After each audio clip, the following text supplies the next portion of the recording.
हरियाणा विधानसभा चुनाव को लेकर के अब अधिक वक्त नहीं बचा है। तमाम पार्टियां इसकी तैयारी में लग चुकी हैं। कांग्रेस भाजपा से हिसाब मांग रही है। हरियाणा के अंदर हिसाब मांगने का काम कांग्रेस की तरफ से किया जा रहा है। इंडियन नेशनल लोकदल का गठबंधन बसपा के साथ हो चुका है। वहीं केंद्रीय नेताओं के कार्यक्रम भाजपा की तरफ से भी हरियाणा में किए जा रहे हैं। साथ ही साथ प्रदेश के जो नेता हैं, क्योंकि सत्ताधारी पार्टी है, प्रदेश के नेता किस तरीके से इस चुनाव प्रचार को आगे बढ़ाने वाले हैं। हमारे साथ हरियाणा भाजपा के अध्यक्ष मोहन लाल जी हैं, उनसे हम बात करेंगे। सर, किस तरीके की तैयारी है? जो प्रदेश प्रभारी हैं आपके, वो आज चंडीगढ़ भी पहुंचे हैं। इससे पहले भी कई दौर की जो बैठक है उनकी तरफ से की जा चुकी है, और आप भी लगातार लोगों के बीच में जा रहे हैं। किस तरीके का रिस्पॉन्स है और किन मुद्दों को लेकर के तैयारी भाजपा करने जा रही है? आपने पीछे देखा होगा 29 तारीख को हमारी पंचकुला में प्रदेश की विस्तृत कार्यकारिणी की बैठक माननीय अमित शाह जी, हमारे पार्टी के प्रभारी धर्मेंद्र प्रधान जी और संगठन के प्रभारी सतीश पुनिया जी, सह प्रभारी विप्लव कुमार देव जी, सुरेंद्र नागर जी, तमाम हमारे तीनों केंद्रीय मंत्री और एक बड़े स्तर पर जो पहली बार विस्तृत कार्यकारिणी की बैठक हुई, उसमें बहुत सारी योजनाएं हमारी बनी हैं। उन सब का जो काम का है उस काम को करने के लिए, और उसके बाद प्रत्येक ज़िले में हमारी विस्तृत कार्यकारिणी की बैठकें हैं। उसके बाद पूरे मंडल में हमारी मोर्चों की, इस प्रकार से भारतीय जनता पार्टी के जो लाखों कार्यकर्ता हैं प्रत्येक बूथ पर हैं, वो सब पार्टी के काम में लगे। इस प्रकार की योजना रचना हमने की है, और हमारे तमाम पार्टी के नेता भी अपने अपने फील्ड में उतरें, जनता से सीधा संवाद करें, घर घर जाएं।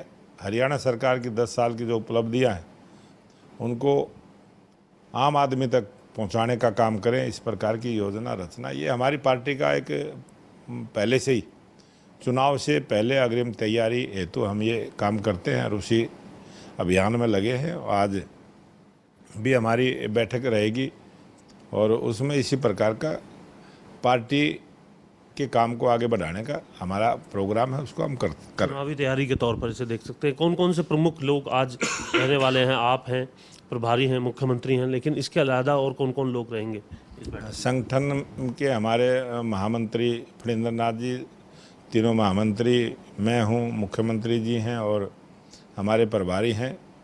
ऐसे कुल मिला के हमारे 9 लोगों की ये बैठक रहेगी, और हम अपने केंद्रीय नेतृत्व से भी विचार विमर्श करते रहते हैं। हमारे जो केंद्रीय मंत्री हैं उनसे भी अलग अलग विचार विमर्श करते रहते हैं, और सभी नेता इस काम में लगे हुए हैं। कार्यकर्ताओं में पूरे तरीके से जोश भरा जा सके, मुख्यमंत्री तो कह चुके थे, क्योंकि वो भी प्रदेश अध्यक्ष थे अभी तक, आप को फिर अलग से ये जिम्मेदारी दी गई। कार्यकर्ता अधिकारियों के पास जा रहे हैं, उनकी पूरे तरीके से सुनवाई हो। कार्यकर्ता क्योंकि पार्टी की रीढ़ की हड्डी होते हैं, उनमें दम भरने के लिए आप किस तरीके से उनको संदेश देना चाहते हैं और अधिकारियों को संदेश?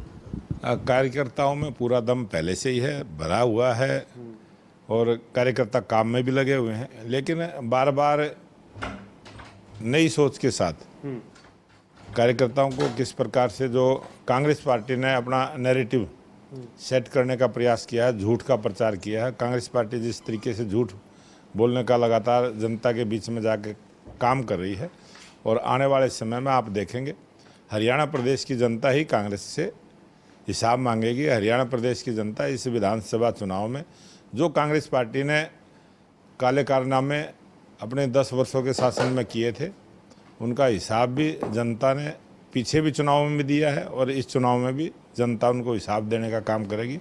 और बहुत सारे कांग्रेस के नेता जेल में हैं, बहुत सारे बेल में हैं, और बहुत सारे जाने की तैयारी में। वो तो ये तो आरोप ही लग रहा है सर बीजेपी पर कि ईडी का गलत प्रयोग जो है वो किया जा रहा है, और इस तरीके से जो नेता जीतने वाले हैं उन नेताओं को ही टारगेट किया जा रहा है बीजेपी। ये कांग्रेस पार्टी का पुराना एक, जब जब भी चुनाव आते हैं, जब जब भी कोई इस प्रकार की जो सरकारी एजेंसी अपनी जांच करती है, इस प्रकार का आरोप कांग्रेस हमेशा लगाती रही। इनेलो और बसपा का जो गठबंधन हुआ है उसे कैसे देख रहे हैं आप प्रदेश के अंदर? इनेलो का और बसपा का जो गठबंधन हुआ है वो जनता जिस प्रकार का रिस्पांस देगी वो तो जब आने वाला चुनाव होगा उसके रिजल्ट होंगे तभी पता चलेगा।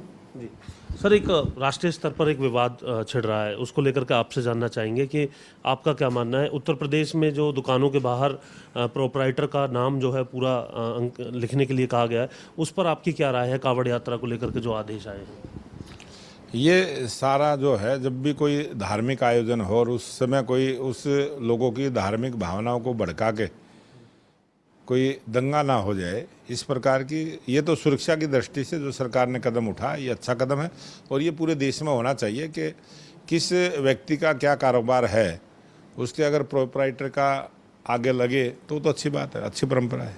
जी ये कहना है कि विपक्ष का कि ये जो है हिंदू मुस्लिम कार्ड को जो है भाजपा अब खेल रही है। अखिलेश यादव कह रहे हैं कि ये बौखलाहट है, अब जब ये पूरे तरीके से कामयाब नहीं हुआ, उत्तर प्रदेश में ऐसी हार देखने के लिए मिली, तब ये फैसले किए जा रहे हैं। ये अपने मकान के आगे, अपनी दुकान के आगे, अपने कारोबार के आगे अपना नाम लिखना क्या ये गलत है? ये सोचना चाहिए और ये उस पर नाम लिखा जाए, प्रोपराइटर का नाम लिखा जाए तो अच्छी बात है, अच्छी परंपरा है।